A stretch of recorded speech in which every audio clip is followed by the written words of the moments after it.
Susan Hawk looked at her nephew as he slowly undressed. She had never seen him so sad.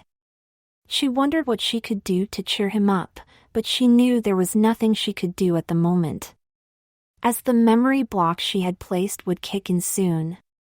He hugged her as he left. "Thank you, Auntie Susan. Thank you for letting me stay." "You're welcome, honey." She hugged him back. "Would you like to do what you did again?" she whispered. Peter gave a wan smile. "Be pretty." He fought back a tear. "To be pretty again. I would love to. I promise," he said almost silently. She smiled. "I promise too." Looking at the dress and outfit hanging on the wardrobe door, she realized she would miss the nephew who became her niece. But for now it would be their secret. 8 years later, Peter sat bolt upright in the Victorian-styled high-backed armchair. His legs were together and feet on the floor, and his arms were resting on the armrests. His eyes were closed, and his breathing was soft and shallow. A set of headphones covered his ears. Gentle new age music was barely audible, but it brought soft, almost contented smile to Peter's face. His aunt watched as his eyes moved as if he was dreaming. There was an involuntary movement of one of his fingers. She smiled slightly, as she wondered if Peter would realize what was happening to him. Or would he just accept the changes she knew would occur? Whatever the outcome, she suspected that Peter would be better for it. This brief session was to lay the groundwork for what was to follow. "He looks so peaceful," Katie said with a smile.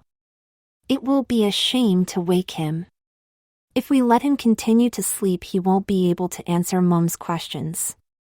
"I so want to hear them." Terry giggled. "That's why Mum put him under, isn't it?" Susan laughed. "I put him under to help him to relax." She smiled at her sleeping nephew. He was so tense when he arrived. "Why was he so tense?" Katie asked. "He looked fine to me."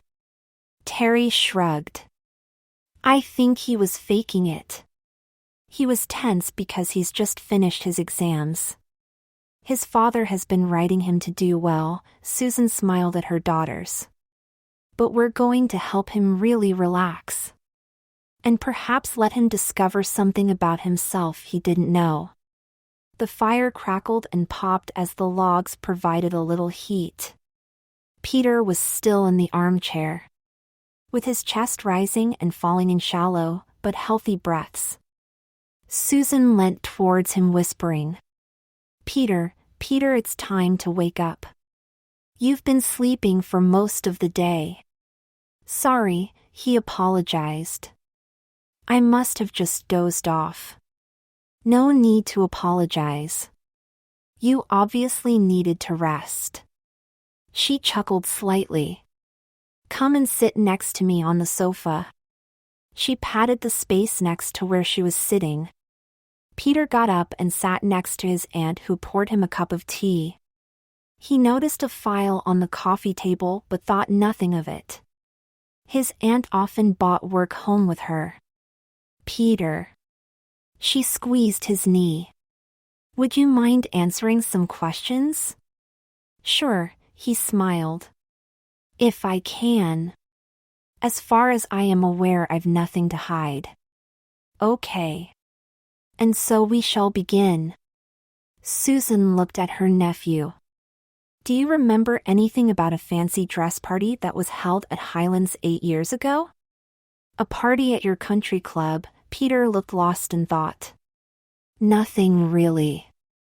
Just some flashes, mostly quick bursts." He bit his lip. "Mostly when I dream. But they're pleasant dreams." "So our cousin has a hole in his mind." Katie chuckled. "That is spooky." "I have to admit it is weird," Peter replied. "A part of my life that I cannot remember. But I know happened. We'll help you fill that hole in your mind, Peter, Terry added. And I promise you it won't hurt a bit. Are you sure it won't hurt? He asked. His aunt smiled. It will be painless. I promise.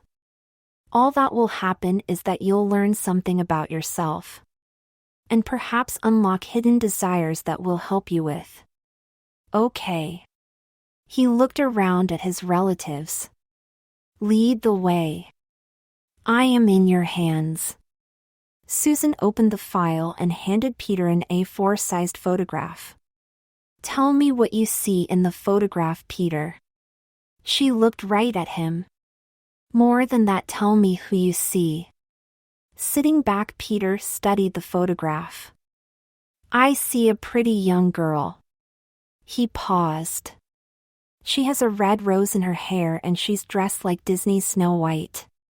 She is looking very happy. His eyes closed and he shook his head. She looks strangely familiar. Although I can't place where I've seen her before. His left thumb started to twitch. He had seen her before. She was a girl from his past. Was he the girl in the picture? His mind wandered and wondered. She looks like she's happy. She looks as if she is comfortable wearing the whole ensemble. Katie and Terry watched their cousin closely as Katie said, "What makes you say that, Peter?" She's smiling. He smiled at Katie. It's a happy smile. It doesn't look forced. What would you say if we told you that Snow was you? Terry asked. That the pretty young girl is actually you? Terry sat down next to him and handed him another photograph.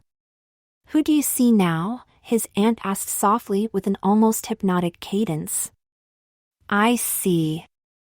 8 years earlier. The costumes are here. The costumes are here. Terry rushed in full of excitement. We're going to be the prettiest girls at the party. Calm down, Terry, Susan laughed. Of course you'll be one of the prettiest girls at the party. Both you and Katie. Katie smiled as she opened the box containing her costume. It was very light blue floor-length ball gown. I'm going to be Cinderella. I wonder if I'll meet my Prince Charming. Terry opened her box. Oh wow. I'm going to be Princess Jasmine from Aladdin. I wonder who Peter is going to be, she asked. Will he be my Aladdin or Katie's Prince Charming? Aunt Susan. Peter called from his room. I think there has been a mistake with my costume. He looked in the box. There was a yellow-skirted dress with little hearts along the hem, with a blue/black velvet puff-sleeved bodice top, white hold-up stockings and a pair of ballet-style shoes.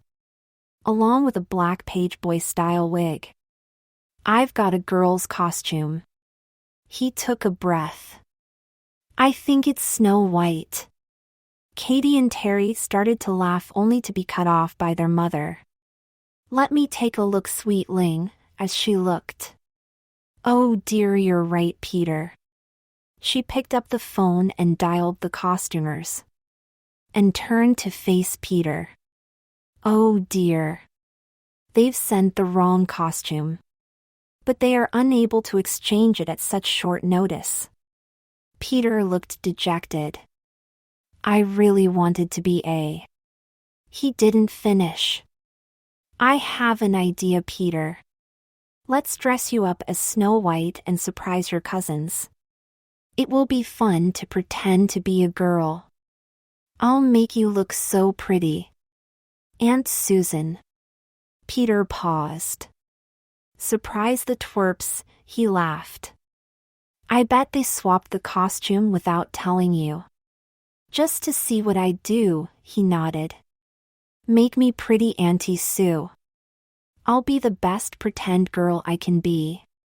Susan smiled, and she did make him pretty. Why, hello there. You must be Sue's niece Maya. Mrs. Hughes smiled at Peter. But you are missing something. She knelt down. Here, let me put this red rose in your hair. She stepped back. Beautiful. The rose completes the outfit. Peter, unsure of what to do, curtsied. Thank you, Mrs. Hughes, for the rose. You're welcome, Maya. She gently tousled his hair. Go and join your cousins. But first. She took a picture of a pretty girl dressed as Snow White. Katie and Terry waited for their cousin to join them. Come on, Maya, they're taking group shots. We have to have our group shot taken. Mrs. Helena Hughes looked at Susan. He does make a pretty girl, I'm sure he'll enjoy his brief time in femme. It will be a shame he'll not remember any of it. Until you decide it's time. Of course, Mother. She looked at her faux niece. It will be nice to see an adult Maya. Back to the present. I see Katie as Cinderella with Terry as Jasmine and the pretty girl as Snow White, Peter answered. But I do know her. He blinked a couple of times. Maya. Her name is Maya. A puzzled look crossed his face. How do I know her name? I know her, but I've never met her. He shook his head as the realization dawned. I'm Maya? Tears started to fall. I'm Maya. But it was a dream, and sure it was a dream. If it wasn't, then why can't I remember? Susan brought her nephew into a matronly hug. Because you were told to forget. You were Maya for a couple of weeks after the party. You made such a pretty girl. But you had to forget. Forget being Maya. Why? Peter asked. Why forget being Maya? He looked puzzled again. Did I do something wrong? Did I cross some line I was unaware of? No, Peter. Mrs. Hughes entered the room. It was because you might have wanted to stay as Maya. And leave Peter as a memory. She motioned that he should stand. That is a choice you now have to make, Peter. She looked him up and down. I think you'll be beautiful as an adult, Maya, she smiled. You'll be as beautiful as Terry turned out. Terry? Grandma is right. And I need to tell you something, Peter, Terry said. I used to be a boy. I was given the same choice as you. But I chose when I was younger. I enjoyed being a girl, so I remained a girl. She hugged her cousin. So please say yes. You were a beautiful girl. Let us make you a beautiful woman, Terry pleaded. Just think of all the beautiful clothes you'll be able to wear. Peter looked at his feet before saying, This is a lot for me to take in. He looked up.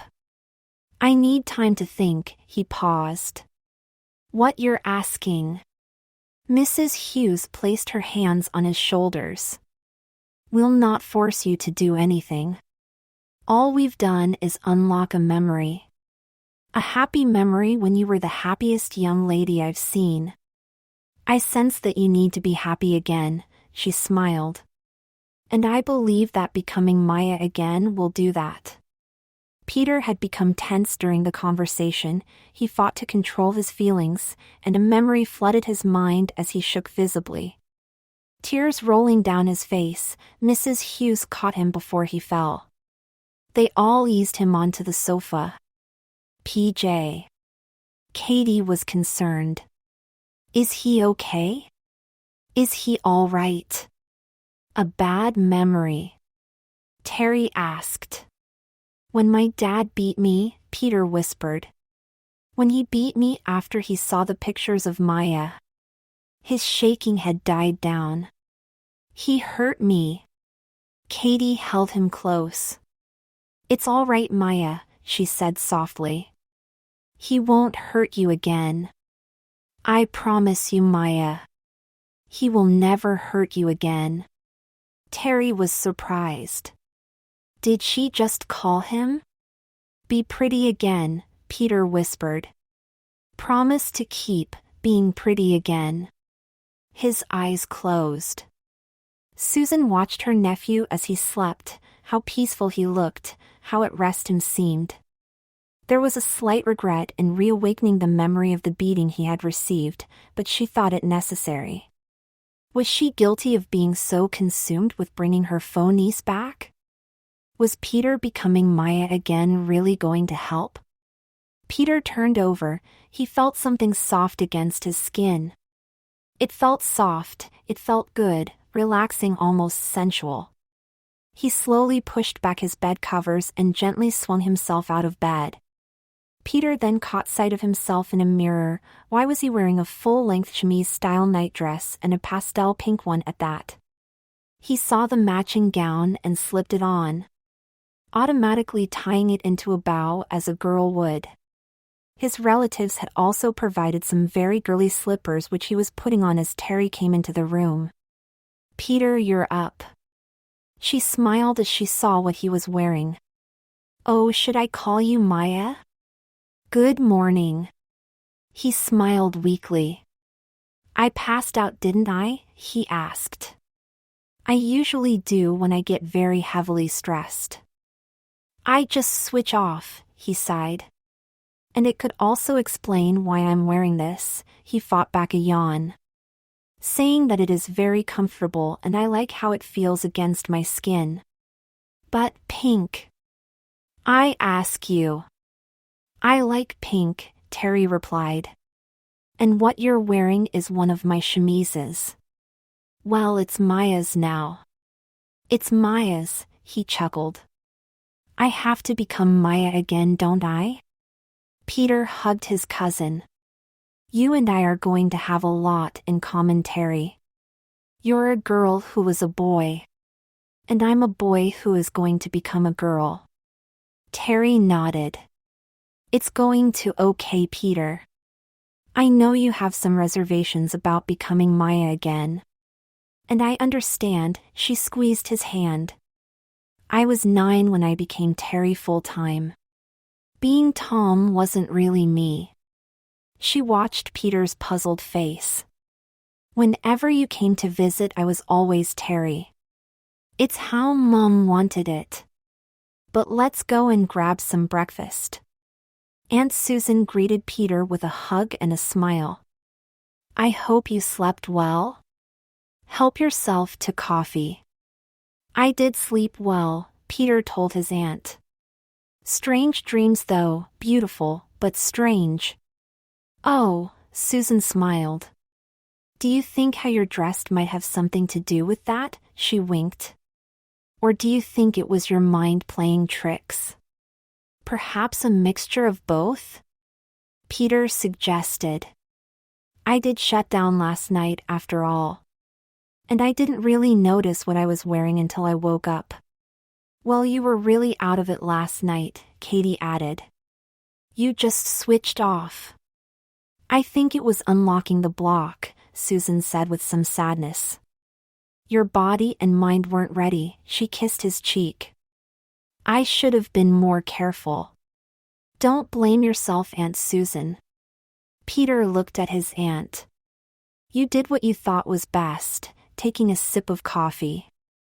Besides, as I've already told Terry, I need to be Maya again.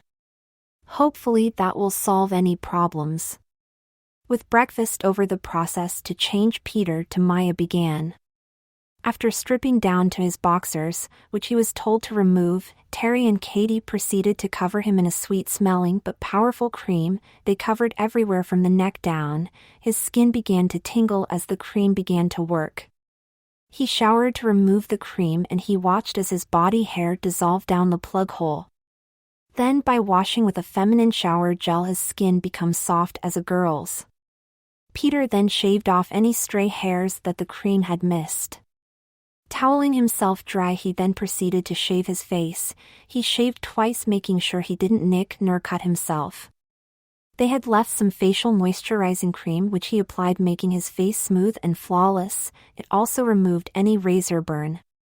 He shivered slightly as he put the pink gown back on. Its silk-like material was smooth against his hair-free skin. Peter took a look at himself in the mirror. "See you later, Peter," he smiled. As he entered his room, he noticed that his relatives had prepared a set of clothes for him with footwear, and lying on the bed was a complete set of female underwear. But there was an item he was unfamiliar with. It looked like a panty girdle, but on closer inspection he surmised that it would give him girly parts. It would give him a twinkle. He laughed at a memory. He had shared a bath with his cousin Katie when he was younger, and she had pointed to his boy bits and had asked why she didn't have what he had. His younger self had thought before answering and said, "Girls don't have a winkle, they have a twinkle." He chuckled to himself. Putting on the special panty took a while as Peter adjusted it to fit comfortably, noticing it matched his skin tone perfectly. He looked at his new front, realizing that he would now have to sit down to use the toilet and be able to use a female changing room without arousing suspicion. A pair of black panties followed, and he was surprised at how well they fit him. Putting on a padded panty brief, he froze as he caught sight of how feminine his body shape was becoming, as the panty had given him a very female bottom. There was a knock on the door. "Maya, it's Katie and Terry, can we come in?" "Sure," he answered. "Come on in," putting on the matching bra. Katie and Terry smiled as they saw him. "Wow, looking good there, girl," Terry said. "You'll be a knockout when we've finished with you." Terry picked up the waist nipper. "Here, let me help you," she wrapped round her cousin's waist. Katie handed Maya, as we are now going to call Peter, a box. Maya looked in and smiled. "Boobs." She giggled. "I may think about fixing these on somehow." She looked at her cousins as she filled the bra and adjusted the fit. Maya was slowly taking shape. Even without any make or clothes, Maya was there waiting to break out of her cocoon. The girls got Maya to put on the stay-up stockings, and were delighted as she rolled each one up each leg and smoothed them out. She stepped into a half-slip, giving a little twirl. The denim skirt slipped on and accented her faux curves. Leaving the jacket, Maya slipped on a pastel pink polo shirt followed by a burgundy sweatshirt with her school crest on. "Where did you get this from?" she asked. "They only issue these to members of the school teams." "We have our sources," Terry answered. "It will make answering any questions a bit easier," Terry smiled. "And it looks cute on you." Maya blushed. "Thanks. I think." Katie caught Maya's arm. "Come on, you're not finished yet." She started to drag Maya towards the door. "Let's make you prettier than you already are." The girl in the mirror giggled. Katie's room screamed girl. She had a large 4-poster bed decked out in pastel yellow. Her walls had posters of all the current male heartthrobs, but a large poster of Daniel Radcliffe held center spot on her wall. Maya tried not to laugh. Terry covered the mirrors in the room. "We'll let you see yourself when we've finished working our magic," Terry grinned. "Trust me, and we know what we're doing." "Sit down and relax, Maya," Katie said as she put a makeup cape around her. "You really won't recognize yourself when we're finished." "I'm in your hands," Maya said with a smile. "Just don't go over the top, please." "We won't, Maya, I promise." Katie paused. "You'll be stunning." With that, she set to work. And Terry set to work, with a lot of tut. Tut occasionally, doing Maya's fingernails. It was time for the big reveal. The girls had called their mother in to see Maya's reaction to her makeover. So Susan sat on the edge of Katie's bed and watched. She'd laughed when she saw that mirrors were covered but understood the reason why. Katie had removed the makeup cape and was putting the finishing touches to Maya's wig-enhanced hairstyle. Maya's eyes widened as Katie removed the towel cover her full-length mirror. A young woman looked back. There was no trace of the boy she had been. Her auburn hair hung to just below her shoulders, her eyes had been given a daytime look with wonderful long lashes and a slightly understated mix of eyeshadow. Her cheeks had just a hint of blush, and the foundation and powder had totally transformed her face. She was blemish-free, her lips were a very light plum color. And from her ears hung a pair of clip-on earrings. She looked at her now feminine nails, which wore several coats of a burgundy nail polish. Susan stood up. "Come here, Maya." She had tears in her eyes. "You've surpassed being pretty again for me," she hugged Maya. "You're beautiful. You're very beautiful. You should have been a girl, Maya," she smiled at her daughters. "Thank you. Thank you for bringing Maya back." She watched Maya look at herself. "We going shopping for Maya?" As unbeknown to Maya, her mother had given Susan $3,000 to clothe her new daughter. As she had a feeling that Maya was going to be around for a while. Maya zipped up her heeled boots and stood up carefully. The black knee-high boots had a 3-inch heel. Susan came up to her niece, or should that be former nephew, and whispered gently, "Welcome home, Maya," and watched as Maya's posture changed. She was more confident in her heels. Her movements more feminine, a little more graceful. There was no sign of Peter as the long-ago implanted subliminal command kicked in. "Ready for your debut, Maya?" Susan asked. "I wish to show off my beautiful niece." "I'm ready, Aunt Susan," Maya replied, her voice soft and melodic. "I'm as ready as I'll ever be." Maya put on her denim jacket, adjusting her hair as if she had been doing it for years. Bags of clothes, shoes, and lingerie sat by the table in the mall's food court as Maya and her relatives took a break from shopping and grabbed a bite to eat.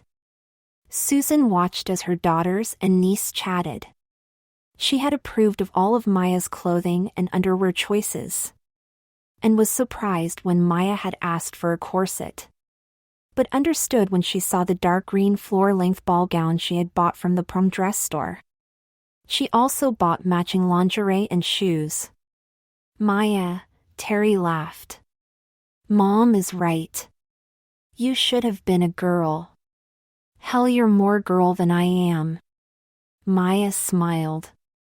"But I'm not the one he was flirting with," she said, waving a French fry and looking over at the server.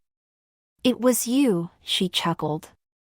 "But his colleague was checking out my cleavage." Maya looked down at her new top, which had a V neckline. "Why do you think I got this top? If I'm going to be a girl, I might as well have a little fun. Winding up the boys, but I do remember that I have to be careful." She popped the fry in her mouth. Susan laughed at Maya's comment. She did deserve to have some fun. Katie asked, "Why did you buy the ball gown, Maya?" She continued, "There aren't any balls going on that I know of." "I liked the dress," Maya replied. "And I always wanted to wear a gown like that. And even though Mom let me dress in secret, I didn't get the chance. As there was always the chance Dad would catch me and beat me again." Maya took a bite of her burger before continuing. "Now I can. And maybe have some pictures taken." Katie looked at Maya. "That can be arranged." She placed a hand on her cousin's shoulder. "I'll make you look fantastic." "Thanks, Katie." Maya sat back. "I'll look forward to that." Susan watched as Maya navigated her way through each challenge she faced during her first official outing as a young woman. So far as she was aware, she noted that Maya had behaved exactly like a young woman of her age. They finished their meal. Maya paused. "Wish me luck, peeps," she looked up. "I've just spotted my girlfriend Julia coming this way." She took a breath. "She doesn't know about Maya." "Mom," Terry and Katie said in unison. It will be all right, Susan replied. I think Maya can handle this. She eyed Maya. I had a feeling we might run into one of her friends at some point. Julia Harris smiled as she came upon Susan and the girls. Hello, Mrs. Hawk. Have you seen Peter anywhere? I called his mother and she said he was staying with you for a short while. Susan hid a sly smile. Hi, Julia. She looked towards Maya. Oh, Peter is close. She picked up her handbag. Closer than you think. I'm worried about him, Julia continued. His dad has been on at him. I'm scared he'll do something stupid. I can assure you, Julia, that Peter is fine. In fact, he's being true to himself, Susan told her. Sorry to interrupt, Aunt Susan, Maya interrupted. Can we have the car keys so we put these bags in the boot? Julia noticed the bags, Victoria's Secret, femme dresses, New Girl, Shawarama. Her eyes went wide. Who is the lucky girl? She asked. Those are some top-line stores. My niece Maya, Susan smiled. She's staying with the girls and me for a while. So she is being treated to a new wardrobe. Susan hunted for her car keys. Julia spotted Maya. You must be Maya, she said with a smile.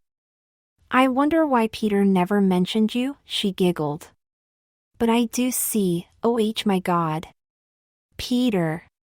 Maya stood there. Hello, Julia. She moved closer. Do you like my new look? But you're dressed as a woman? Maya queried. Yes, I dressed as a woman. What do you think? Julia looked at Maya standing there before her. She saw a young woman who bore some resemblance to her boyfriend. I don't believe it. Peter, is that really you? It's me, Julia, Maya replied. But my name is Maya whilst I'm dressed as a girl. She paused. This is my secret. I like to dress as a girl occasionally. Pete. Maya. Julia was a little lost for words but continued. Maya, there's dressing as a girl and dressing as a girl. You look fantastic. She stepped closer. Even your voice. And your. Wow, are they? Maybe one day, Maya replied. But at the moment they're the closest thing. Julia took an even closer look at Maya. The black boots, the denim skirt, the pale blue V-neck top which showed her cleavage, the denim jacket, hair, handbag, and she had her ears pierced. She was amazed at how Maya moved. She was totally feminine in her movements. The boy had become a girl. Julia smiled broadly. She had wanted to feel angry, but seeing Peter as Maya. The sad, slightly withdrawn boy she'd known was a happy, very feminine woman. Maya. Julia smiled again. Maya, I'd like to get to know the new you. As I have a feeling that who I'm seeing before me is the real you. She paused. Above all, I want to be your friend. Maya started to cry. I'd like that, Julia. They hugged. I'd like that a lot. Susan smiled as she watched the friends hug. Maya's journey, although she had yet to realize it, had begun. Why was Susan Hawk smiling? Was the meeting with Julia an accident? Is Maya a pawn in a larger game? Well, let us continue with the tale of Maya's journey and maybe, just maybe we'll get some answers to those questions. So let's find out from someone we met in part 1. I watched as Maya walked towards me. She looked amazing, skin-tight jeans, a t-shirt with the phrase I'm not perfect. But parts of me are excellent, her favorite denim jacket and knee-high boots. Had it only been 2 weeks since I first met Maya, only to discover that she was actually my boyfriend Peter. I was still amazed at the fact that the vision of femininity walking towards me was actually male. In the last few weeks she had grown a lot. Gone was the shy, awkward, almost withdrawn boy. He had been replaced by a much more outgoing, more confident girl. And she looked happier. I had this feeling that Peter would slowly disappear and become just a memory. Maya would emerge from her cocoon and replace him, but I stress it was just a feeling.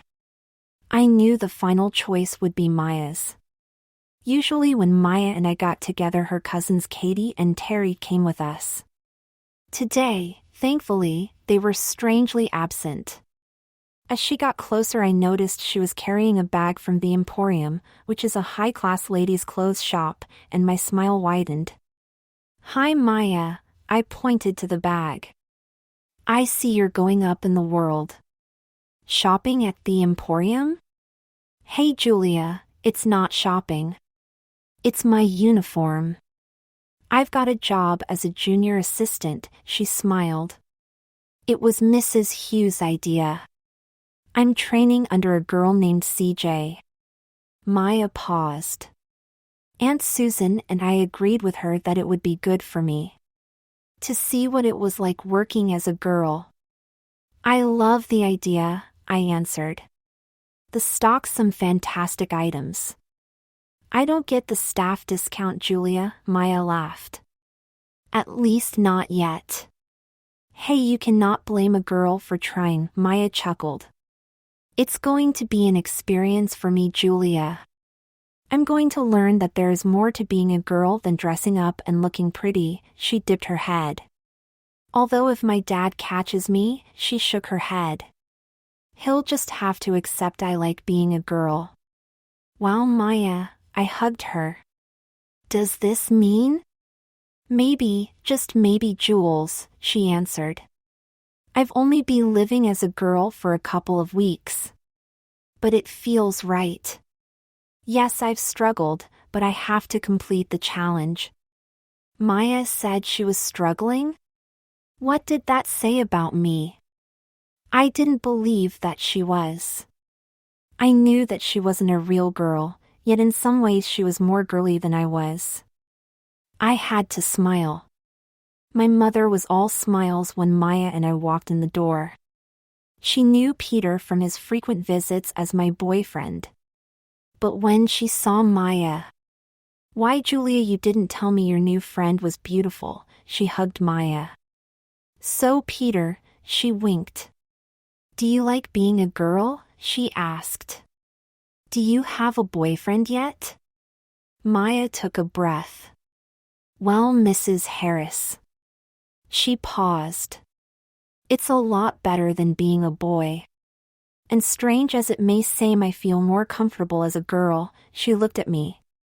"And I don't have a boyfriend yet." She paused. "To be honest, I don't want one." My mom then asked, "And what do we call you?" "We can't exactly call you Peter now, can we?" "My name is Maya, Mrs. Harris," she replied. We sat down and Mom made us a cup of tea. "So Maya," Mom was full of questions, "how long have you been dressing up as a girl?" "Who else knows?" I took a sip of tea, and Maya couldn't have timed her answer any better. "Since I was a little boy," she answered. "Mostly in secret." I almost choked. Maya continued, "My mother knows and she approves, my aunt and my cousins know, you now know. Oh, and my boss Mrs. Hughes knows." Maya paused again. "And my father knows and totally disapproves." My mom eyed Maya. "Well, Maya, I approve, and looking at you I think that you should have been born a girl. And may I say you're a very pretty. No, you're a very beautiful young woman." "Thank you, Mrs. Harris," Maya said with a smile. I made our excuses and ushered Maya up to my room. I needed to talk to her alone. But that wasn't going to happen as my sister and was waiting for us. Of course she knew who Maya actually was, and I was scared she was going to use it against her. But siblings can be full of surprises, as and was about to prove. We entered my room. "Okay, Maya," she said. "How do you do it? What's your secret?" Anne asked. "How do you hide your boy bits?" Maya looked straight at Anne. "How do I do it?" "Well, I'll show you mine. If you show me yours." Maya smiled. "The same goes for you, Julia." And just looked at Maya. Whereas Maya proceeded to undress. And before long she was standing before us in her bra and panties. Both my sister and I were amazed. Maya was all girl as far as we could see. Her faux breasts looked like she'd grown them herself, and her panties fit her like a glove. Of course, Anne followed suit and I followed. So soon there were 3 girls, 2 real, 1 faux standing facing each other in their bra and panties. Maya explained, "My breasts are a new gen product. They're designed to match my skin tone exactly." She paused. "And will respond to any touch just like a real breast would." And raised an eyebrow. "Just tweak my nipple." Maya removed her bra and tweaked Maya's nipple. Maya let out a soft groan. She put her bra back on with practiced ease. "And as for my boy bits," she blushed slightly. "They are hidden by the special panty I'm wearing. It's designed for long-term wear and like my breasts matches my skin tone. I have to sit down to use the toilet. Can you have?" "Yes, it's fully functional," Maya replied. "I can. If I wanted to.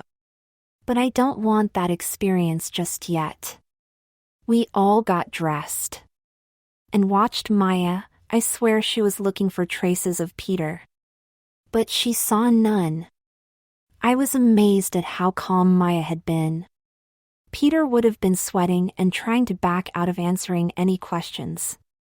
I sensed that by becoming Maya, she had grown as a person. But there was the specter of her father hanging over her head. I remember hearing a rumor that he had beaten Peter when he caught him in one of his sister's dresses. At the Emporium, Maya checked her uniform, black-heeled court shoes, light tan pantyhose, a black pencil skirt and a silver-gray blouse and black cravat, smartly tucked into her blouse. She made sure her name tag was level on her left breast. Then she tied her hair up into a smart single ponytail. Leaving the staff room, she went to the shop floor.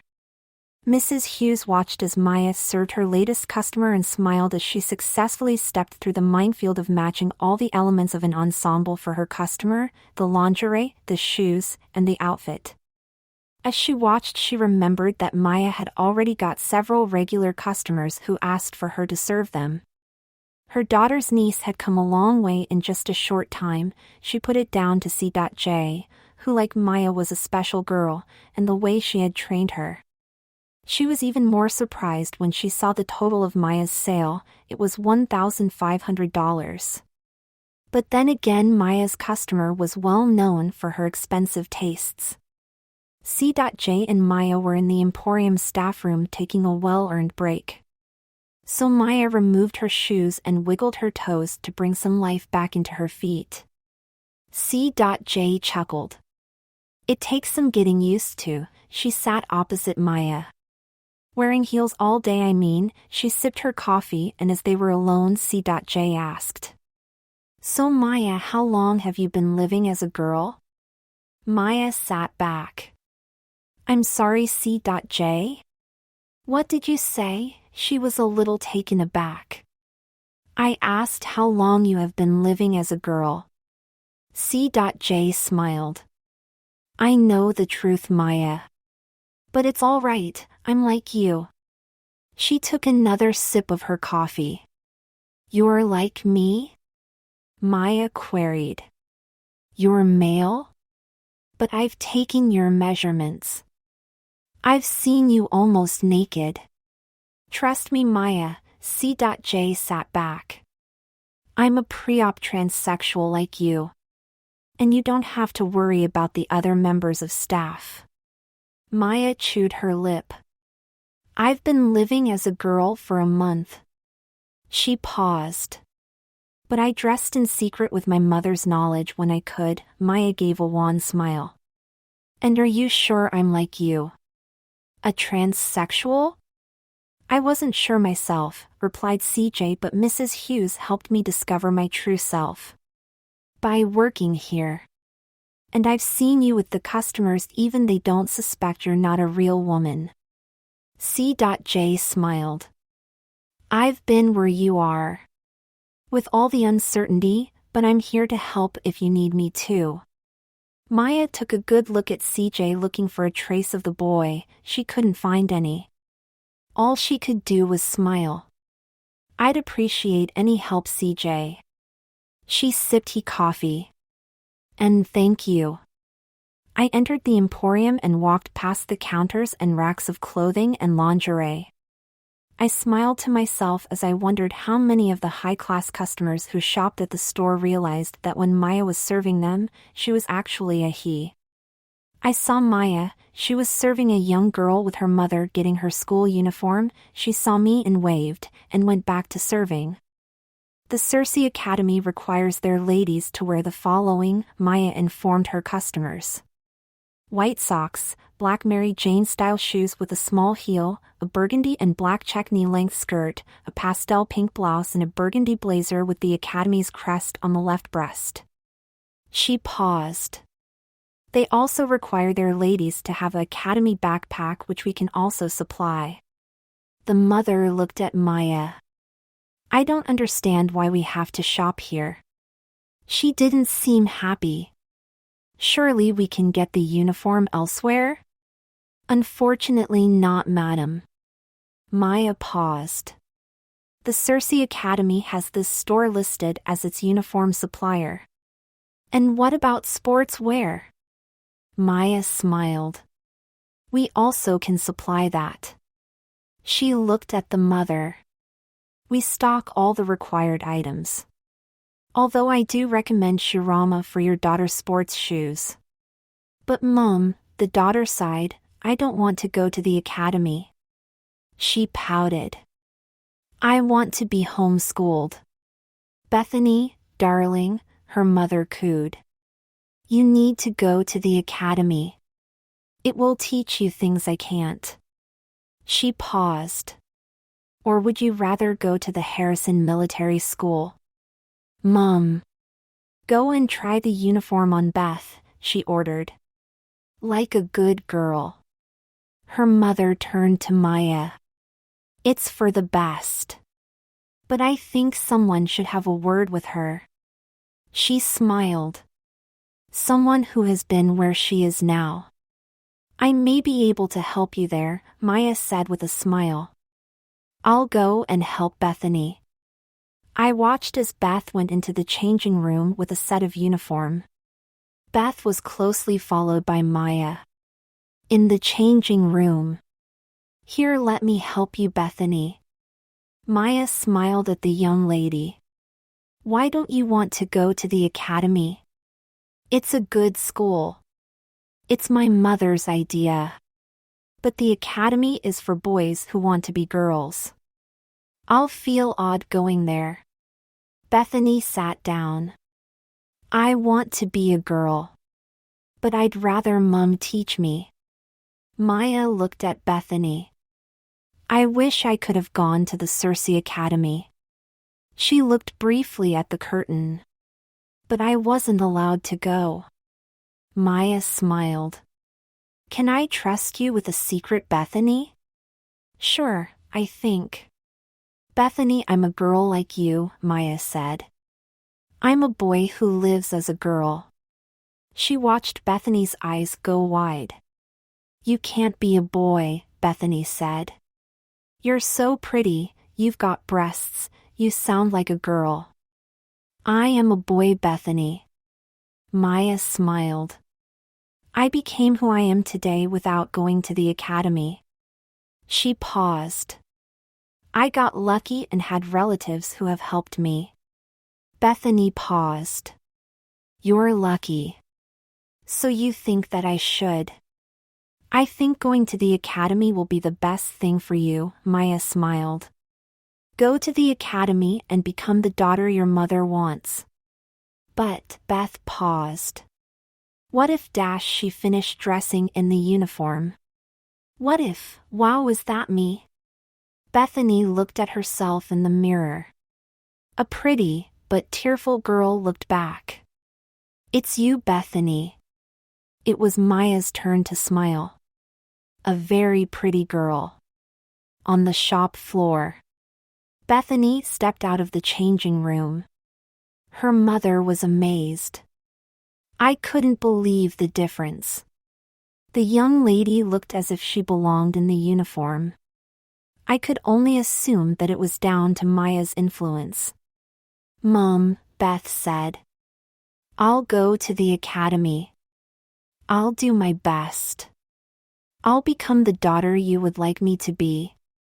Beth's mother smiled. I knew you'd make the right choice, darling. The mother smiled. So what does my daughter need? Maya explained all, and with practiced ease took the daughter's measurements. They left with 2 blazers, 6 blouses, 3 skirts, 2 pairs of Mary Janes, 6 pairs of white knee-high socks, and several gym outfits. I made sure Maya was on her own. Maya! I called as I approached. What are your plans for Saturday night? I asked. She smiled at me. Nothing at the moment, Julia, she answered. As I'm working on Saturday. She thought for a moment. Why, what have you got planned? Nothing. I smiled. And she wants to have a girls' night out. I laughed. You know my sister has crazy ideas sometimes. Pausing. She thinks you need to experience a real girls' night out. Maya listened, but I could see that she was unsure. I had to persuade her somehow. Maya. I faced her. You need to let your hair down. I chewed my lip. Your cousins are already signed up, we just need you. Can I bring a friend? Maya asked. I thought for a second. Of course. I waited. Of course you can bring a friend. Saturday arrived and I wondered what Maya would be wearing for her first real night out as a girl. Even started to wonder, but our mother said whatever she wore she would be a knockout. And it was all agreed that we would meet up at Logan's. As she entered the bar I could see that Maya was a knockout. Her hair was in a single ponytail which hung between her shoulder blades, her makeup was flawless, understated, but all her key features were enhanced. She was wearing a black halter-topped sheath dress which showed her cleavage along with a burgundy bolero jacket. Her beautifully manicured nails shone with a matching nail polish. Maya was actually wearing heeled sandals to match her dress. She was dressed like a lioness on the hunt. Terry and Katie wore matching outfits similar to Maya's. C.J., Maya's friend, wore an electric blue sheath dress with a matching bolero jacket. As I found myself doing a lot, searched for any trace of Peter. When I looked at Maya, I found none. Maya was as she appeared, a beautiful 18-year-old woman, and I was happy for her. And pointed out that although I may have lost my boyfriend, I had gained a girlfriend. My thoughts went back to when I first saw Maya. The girl I saw was happy, more sure of herself. Maybe Peter hadn't realized that Maya, the woman he had become, was here to stay. And took me to one side. Tonight is for Maya, she told me. In funny sort of a way, it's her birthday, and smiled. Because today is the anniversary of the first time Peter dressed as Maya. How did you find that out? I asked my sister. Peter hid the fact that he dressed as a girl from me for 3 years. I asked his mom, and answered. In fact, I invited her to join us tonight. I thought it would be a good idea for her to meet her daughter. I looked at my sister. Are you serious? I asked. And I don't think Maya is even thinking about transitioning. Julia. And was calm.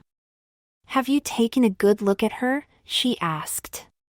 Have taken a seriously good look at Maya? She paused. I have, and all I see is a vibrant young woman. Peter is a memory. But, Anne. Don't you but and me, sis. And glared at me. Maya handles those heels she's wearing as if it's the most natural thing in the world, she chuckled. Face it, Julia. Maya's more of a girl than we are. She was more of a girl when she was a boy. And then I looked over at Maya and I smiled. Maybe Maya was unsure of which direction to take. But whatever choice she made, I knew she'd be a better person because of it.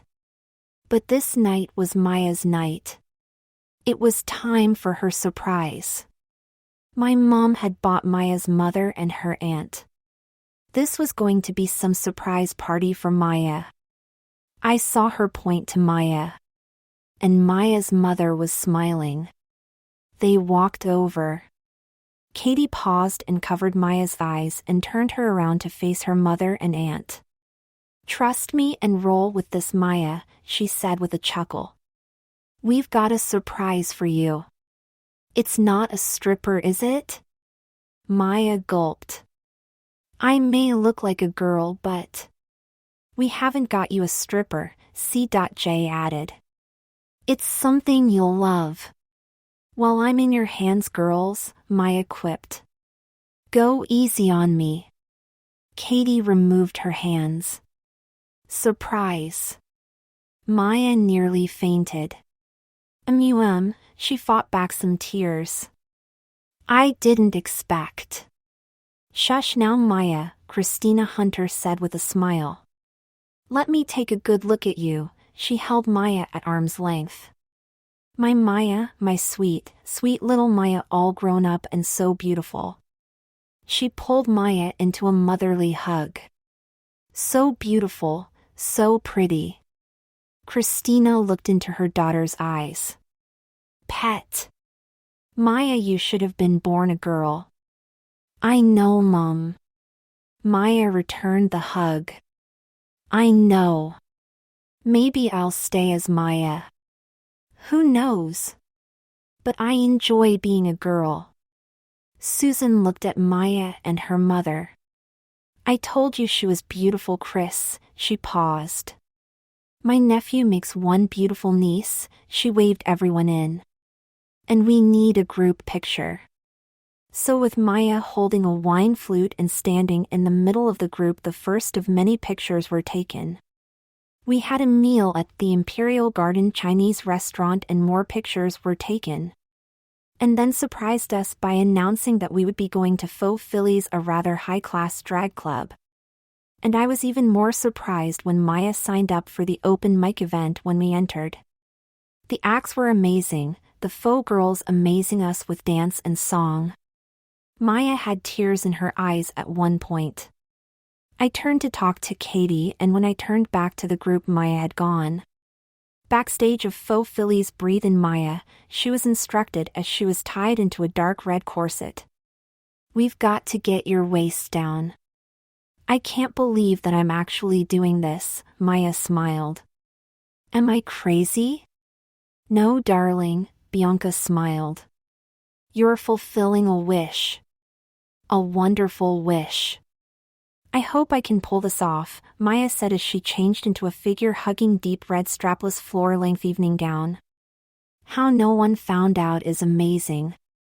She slid on the deep red high heels and smoothed down the dress. Bianca Morgan, the headliner, smiled. Darling, you'll knock them dead. She led Maya to the mirrors and got her to sit down. There was a flurry of activity as Bianca and several of the girls worked on Maya.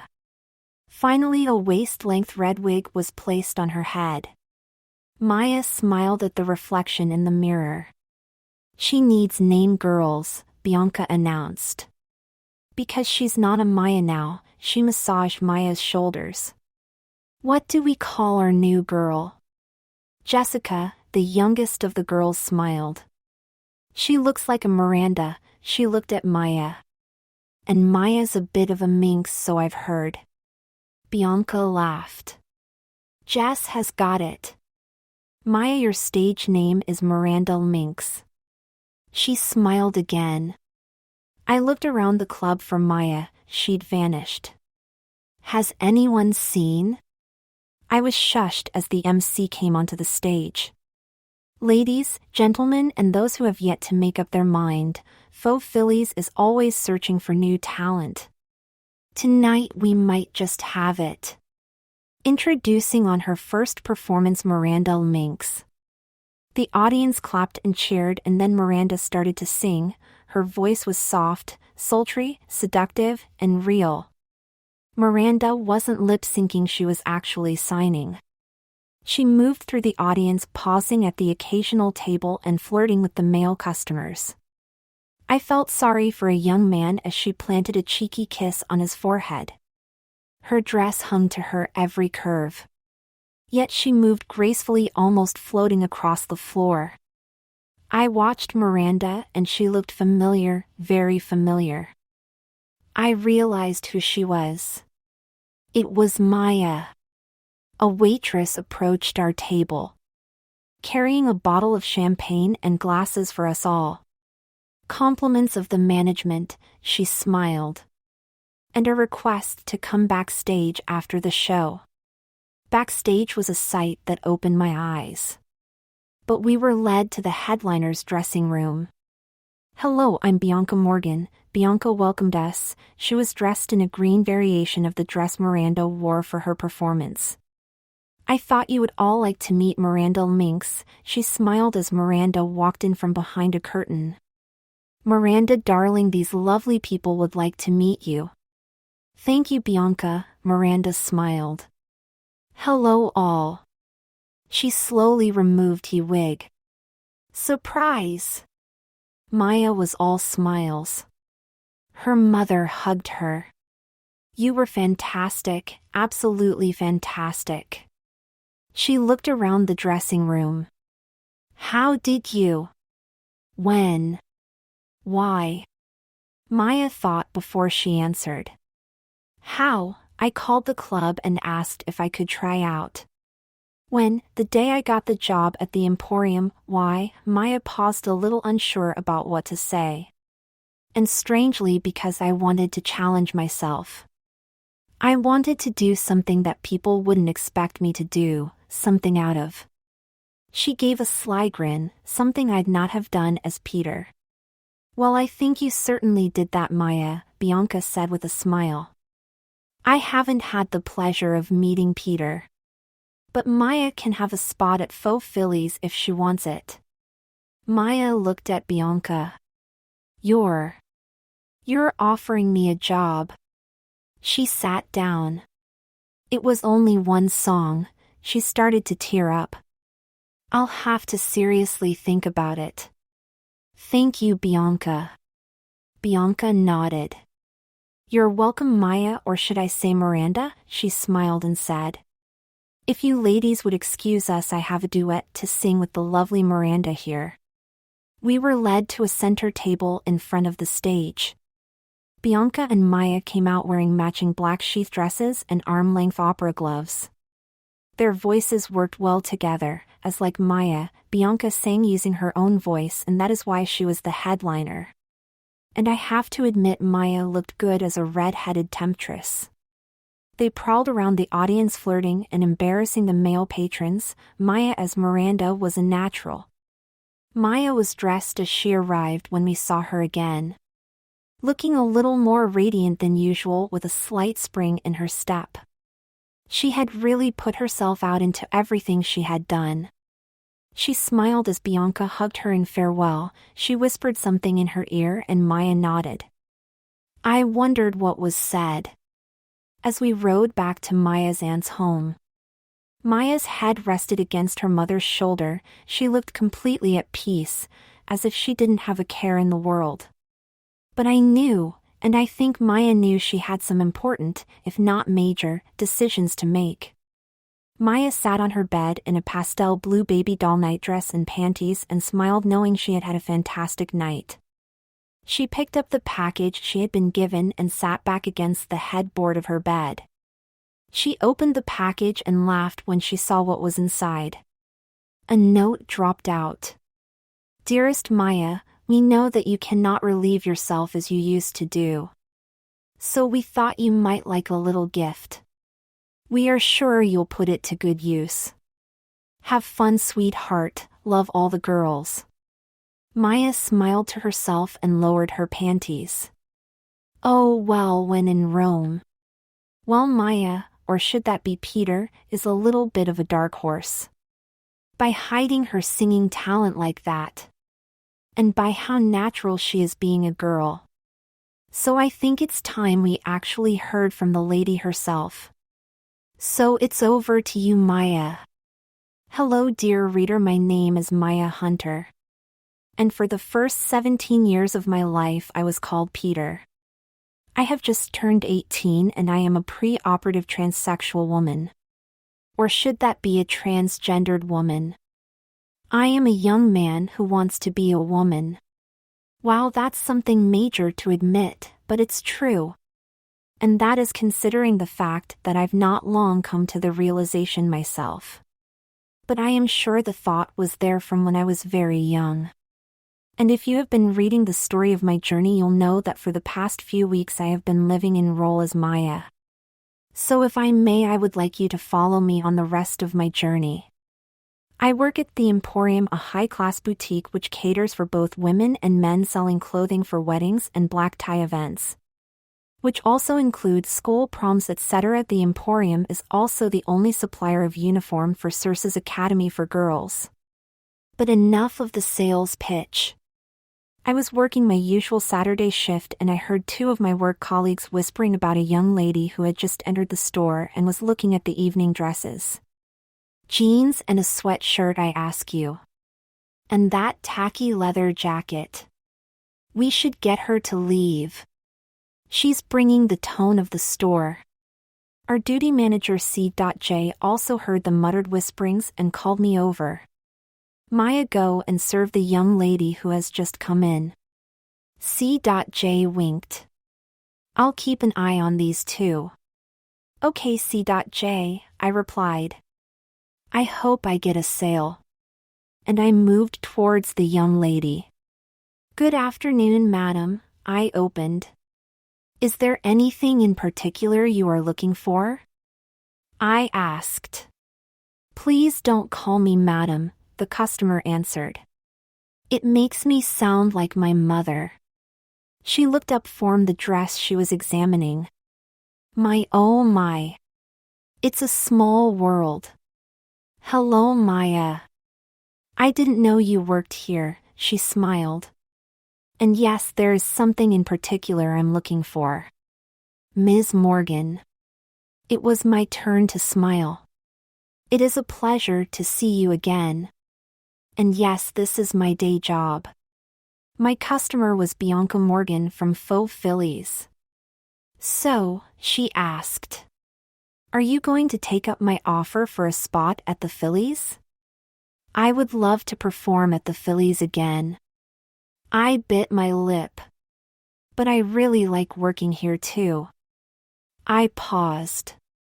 Maybe I could do both?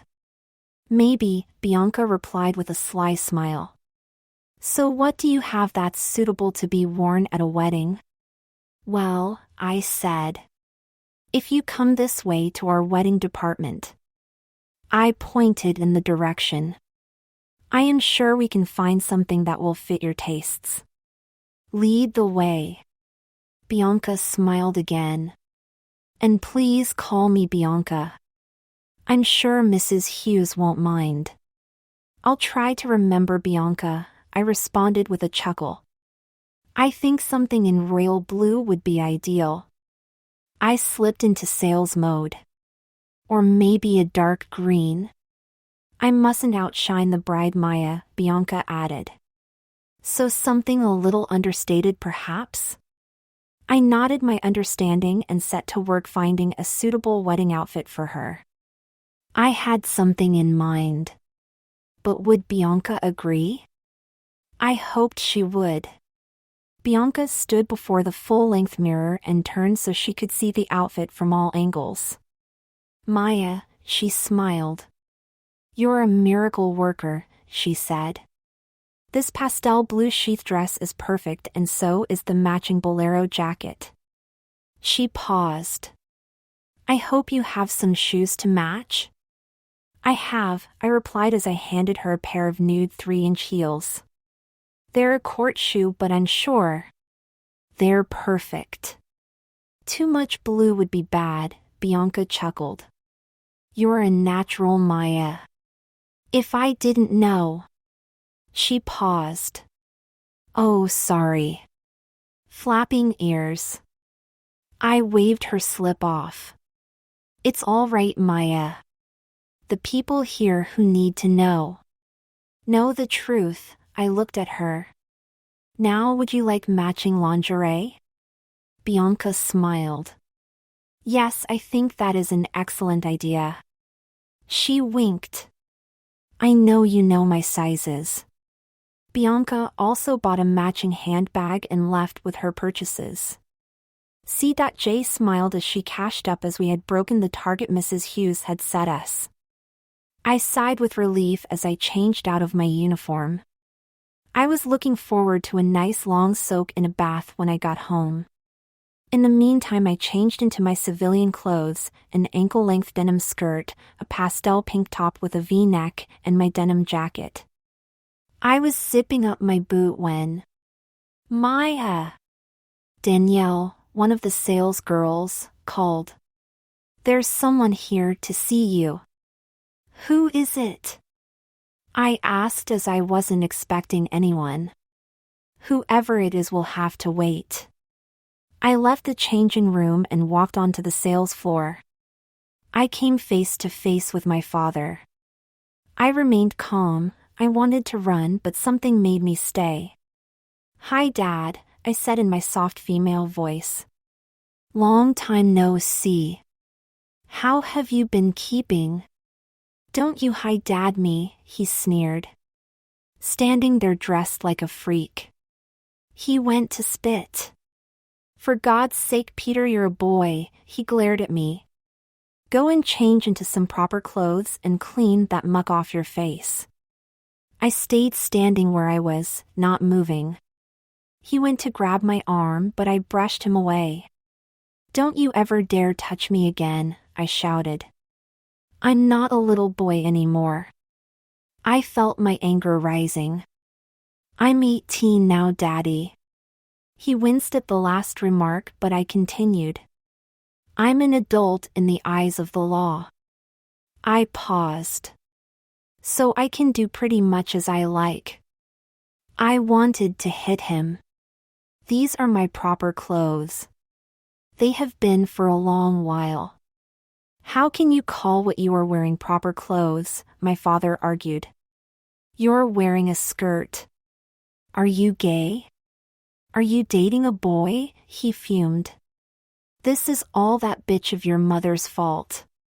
And her sister, they indulged you far too much.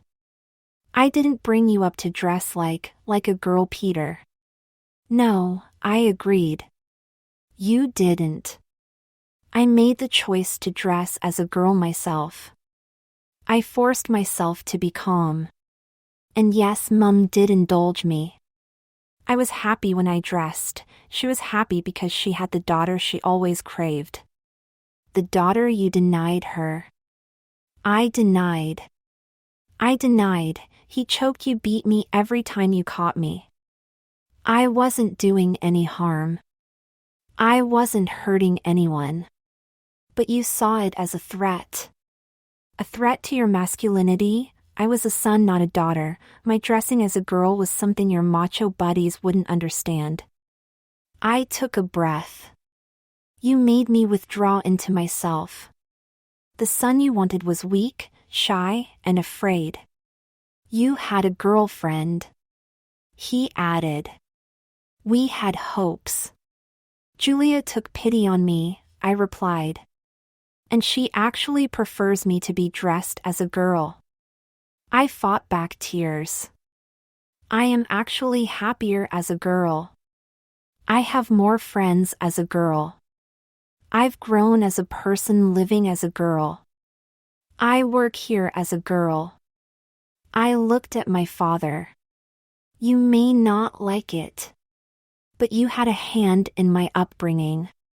Congratulations, Mr. Hunter, it's a girl. My father looked around. Our little spat had drawn an audience. You're a boy. Act like one. Man up and we can laugh about this later. He smiled. I ask you again. Go and change out of those clothes and we'll go and have a pint. No, my voice echoed. If you want me to go for a drink, you have to take me as your daughter. I looked straight at him. That's the choice you have. My father shook his head. It looks like I'm going to have to treat you like I did when you were a child. I beat you then, I'll beat you now. He lashed out at me and I dodged the blow. He moved towards me again and grabbed my arm. So we're going to have to do this the hard way. I don't know where I got the strength from, but I managed to spin round and twist his arm behind his back. I pushed him against a support column. I warned you not to touch me again, Daddy. I held the pressure on his arm. I am an adult now.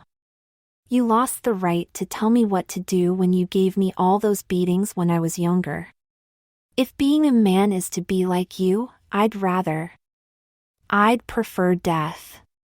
All my pent-up anger went into what I was saying. I'm happier dressing as a woman. If you think I'm a freak, so be it. But you don't scare me anymore, Daddy. Peter. Listen. He pleaded, his voice faltering. I released him. Mom told me she's filed for a divorce. I suggest you don't contest any of her demands. Just leave us to live our lives. I saw a couple of police officers out of the corner of my eye. That's all I ask. I picked up my handbag, which I had dropped in the struggle, and I walked towards the door and watched as my father was given a caution. I felt like I'd let everyone down and my secret was out. I felt like I would have to leave the Emporium. Danielle approached me and smiled. That was amazing, Maya. She stopped as I sat down. So you're really a boy? I don't care. That is me sort of guessed. But you needn't worry. Mrs. Hughes wouldn't get rid of her best saleswoman. She smiled and left me to my thoughts. I just sat on the bench looking at the store. They knew, but they didn't care. I smiled. I was sitting with my eyes closed, replaying the events in my mind. I shook my head. Hello, Maya, a soft voice said. I was told I could find you here. You look like you need someone to talk to. The speaker paused. C.J. called me. I don't bite. I looked up and saw Bianca. She sat down next to me. Hi, Bianca, I said softly. Why did C.J. call you? I asked. Because she saw a friend in need. And I've been in your shoes, she answered. And I am here for you. I thought she leant in to kiss me. Oh, how I wanted her to kiss me. But she enveloped me into a hug. You and I need to talk. Not here, I said as she hugged me. But for now, just hold me. Just hold me. I felt safe. In Bianca's embrace, I felt safe. I felt like a girl in need of support. And I hoped Bianca would give me that support. We broke our embrace. I blushed slightly and let out a girlish giggle despite myself. Thank you, Bianca, I smiled. For being here, I felt drained. My encounter with my father had really drained my energy. You're welcome, sweetheart, Bianca answered. I know just the place where we can talk. She took my hand. There's a cute little coffee shop not far from here. I took a sip of my coffee and looked at the portion of coffee and walnut cake I tended to comfort eat occasionally. I smiled as Bianca sat down. Bianca paused before asking, So Maya, how do you like living as a girl? It's a little more complicated than I first imagined. The makeup, the clothes, the different hygiene routine. It took me a while, but I'm enjoying it, I replied. I've found that I'm more confident, a little more self-assured than I was as a boy. I paused as I eat a forkful of cake. As Peter, I would have never sung at Faux Phillies with you. Thinking about it as Peter, I wouldn't have entered the club. Bianca took a sip of her coffee. Really, I would have thought. She smiled. Of course, your father. She shook her head. I nodded. He doesn't like what he doesn't understand. I shook my head. He didn't understand when I dressed as a girl when I was younger. He beat me when I dressed as Snow White. I still have a couple of scars, I waited. But Mom loved that I would dress up for her. I had tears in my eyes and Bianca handed me a napkin. Thanks, I said as I wiped my eyes. Dad burnt my girl clothes when I hit my teens. But by then I was the same size as Mom. I closed my eyes. Aunt Susan always let me dress. She gave me the name Maya. I was surprised by Bianca's next question. Can you explain why you act like a girl? She continued. I had to learn everything so I wouldn't stand out. Yet you scream girl. I sat back into the booth seat and thought. You don't think I've been programmed, do you? I asked. Even subliminally? I shuddered. Because if so, that would explain a lot. Who knows? Bianca answered with a laugh. But you are a natural. She looked at me. By the way, how are you feeling? Better, it was my turn to smile. A lot better. Thank you. Truthfully, I did. By talking to Bianca, I felt a lot better. Bianca looked at me. I have been where you are now, Maya. She sipped her coffee. But my journey was a lot different than yours. Bianca paused. Both my parents let me dress. They understood that I was different. I suppose having two older sisters may have been a contributing factor. They got to wear such pretty things. I can relate to that, I said. I was jealous of what my cousins wore when they were younger. I think it was my aunt who dressed me up first. It was my sisters Claire and Diane, Bianca smiled. It was on a wet Saturday afternoon. And we were bored, she chuckled. They decided to surprise my mother and father. I wore one of my sister Diane's summer dresses. I went along to keep them happy. But I liked it, I felt right. So when did you know? I asked. When did you decide to become Bianca full-time? Well, I dressed every weekend and during any holidays, Bianca replied. But it was when I was 12 I told my family. She smiled at me. I suspect that you've yet to tell your family, she winked. You're not going to go back to being Peter, are you? I blushed and shook my head. No. Peter ceased to exist when I sang with you. I'm Maya now. I just have to find the right time to tell my family. You'll know when, Bianca told me. You'll just know. Bianca then surprised me with a request that I be her +1 for the wedding that she had been invited to. Of course I said yes. I was in the ladies' restroom, touching up my makeup, and I wondered if Bianca was attracted to me. I liked her but was unsure on how to let her know. I was unsure if I was reading her correctly.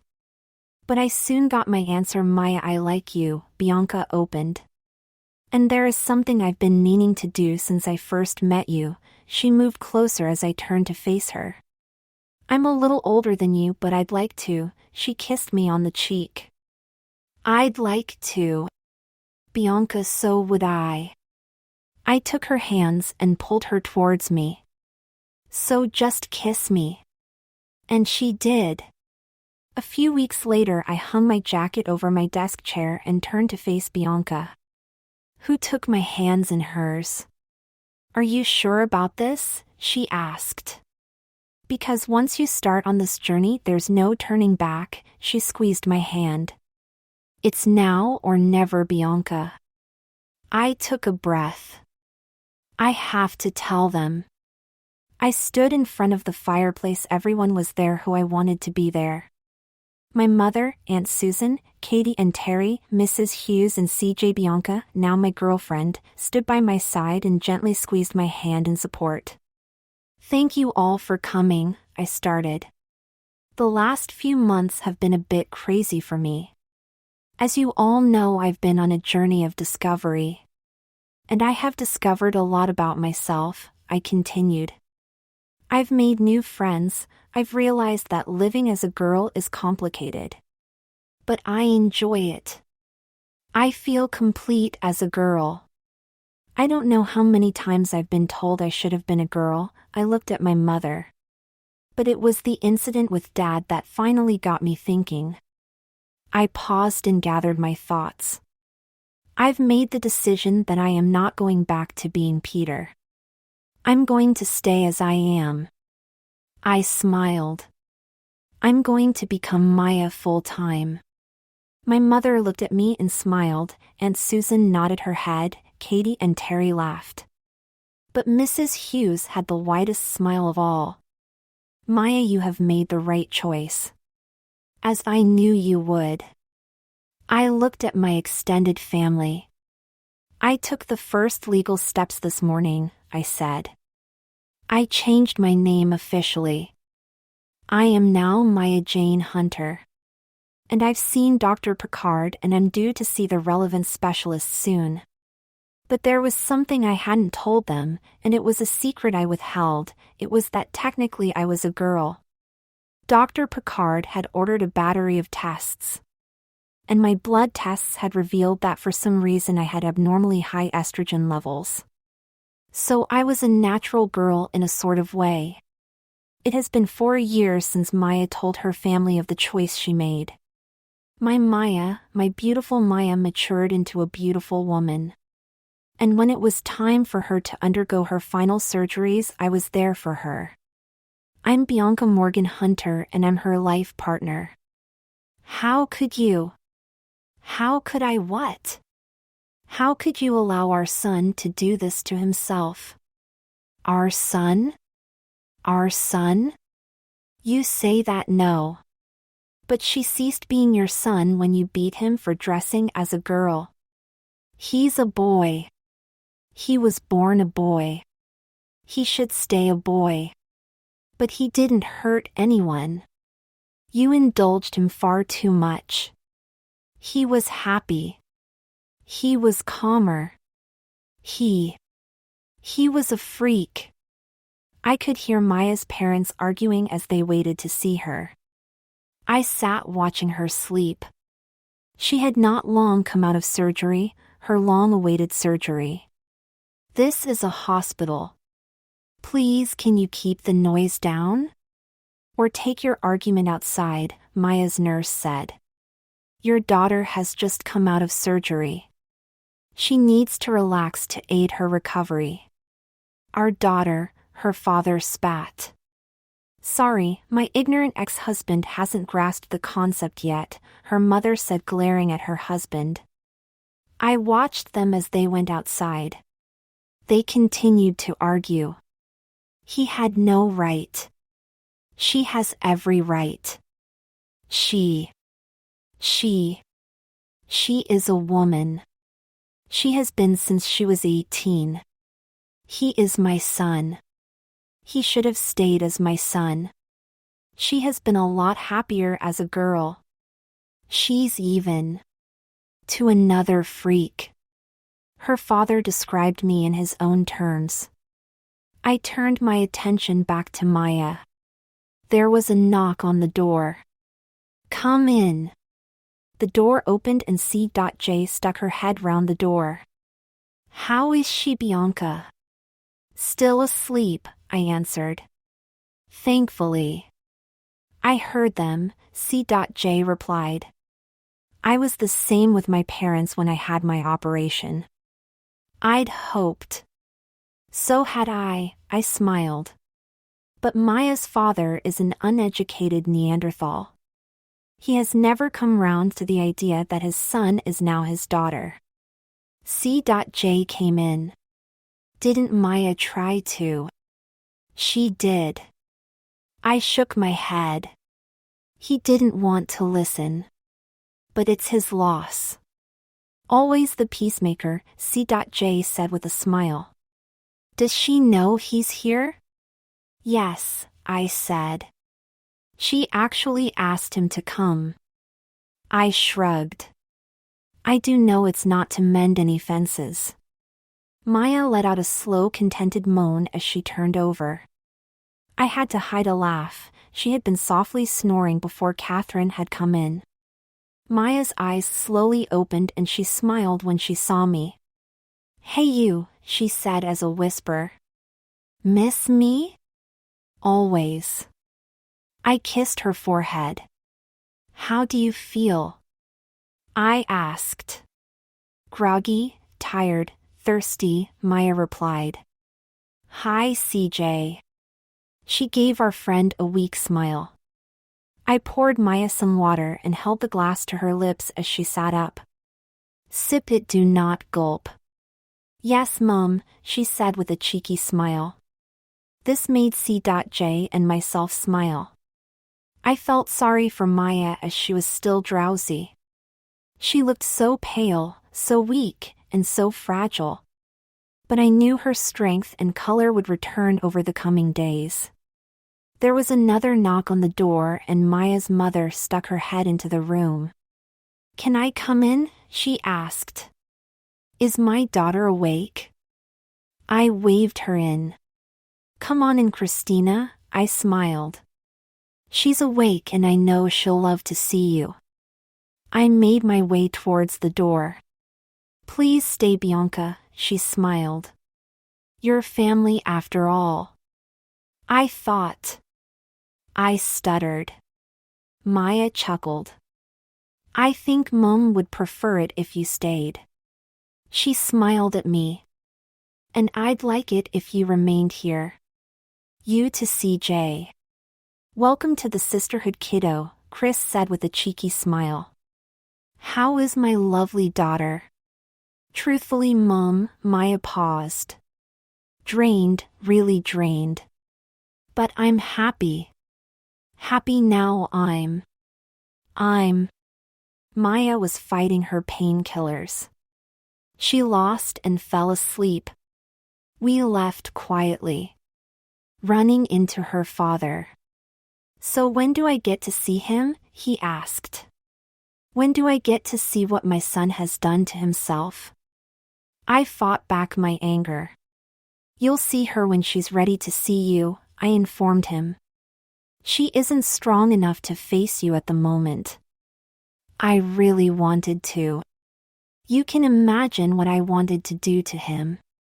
Why did he want me here? Mr. Hunter walked towards the nearby water cooler.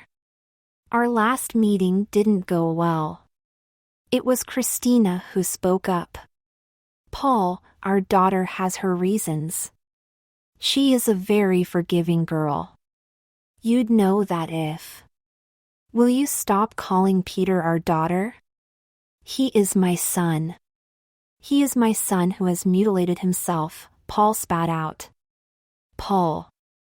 Christina paused. Maya is our daughter. Both physically and legally. She ceased to be Peter when she was 18. She smiled. I was very proud of her when she made her decision to transition. Transition. Paul hung his head. I've no doubt your sister had her hand. Leave Susan out of this, Paul, Chris replied. Maya made her own mind up, made her choice.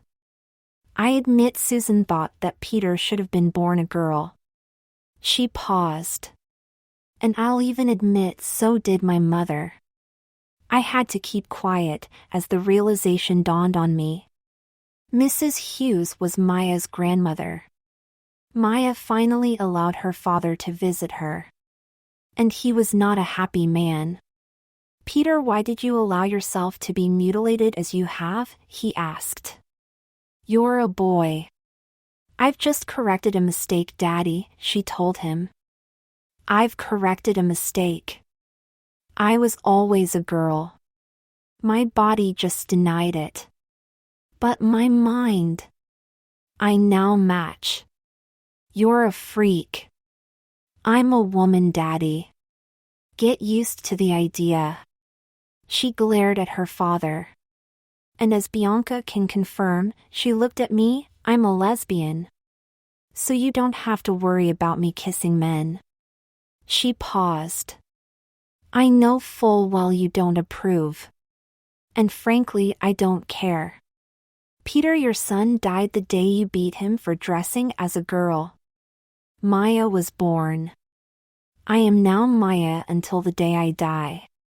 Mom has accepted it, Aunt Susan has accepted it. But Pete. Maya, what about grandchildren?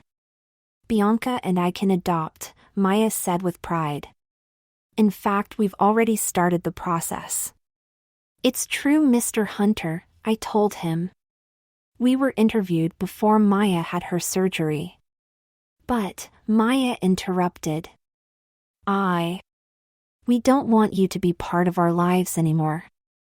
I know that you can't accept me as I am. So you can tell everyone that the person I was is dead. Maya was crying. I'm sorry, Dad. But that's the way it has to be. I held Maya close after her father left. Maya lay on her back and she felt around and smiled. I have my vagina, I have my own vagina. It's healed well, Miss Morgan Hunter, said the nurse. Would you like to see it? Maya nodded and I saw her smile widen as the nurse held up a mirror so she could see. I squeezed her hand. She had a very nice vagina, albeit a man-mad one. Maya then got out of bed. I really need to. And the nurse and I helped her to where she needed to go. Maya's color had returned and she was listening to the surgeon explain about how she would have to use several different sized dilators to prevent her twinkle, as she had called her vagina. From closing I heard her say that it wouldn't be a problem. I sat beside her and told the surgeon I'd be willing to help her. Of course my comment made Maya giggle. Despite the visitation rules, Maya's private room was full. Everyone she cared about had arrived to see her. And how is my granddaughter? Asked Mrs. Hughes as she came into the room.